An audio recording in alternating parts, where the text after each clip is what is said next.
Maoist అగ్రనేత హిడ్మా ఎన్కౌంటర్ను వామపక్ష పార్టీలు తీవ్రంగా ఖండించాయి. నక్సలైట్లను వేరే ప్రాంతంలో పట్టుకుని మారేడుమిల్లి తీసుకువచ్చి బూటకపు ఎన్కౌంటర్ చేశారని విమర్శించారు. ఎన్కౌంటర్లు చేయొద్దని సుప్రీంకోర్టు చెప్పినా పోలీసులు లెక్క చేయలేదన్నారు.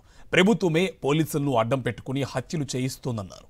మావోయిస్టులతో ప్రభుత్వం ఎందుకు చర్చలు జరపడం లేదని ప్రశ్నించారు సిపిఎం సెంట్రల్ కమిటీ సభ్యుడు లోకనాథం. ప్రజాస్వామ్యంలో ఎవరికైనా ఏ రకంగానైనా చర్చలు జరుపుకొని పరిష్కారం చేసుకోవచ్చు.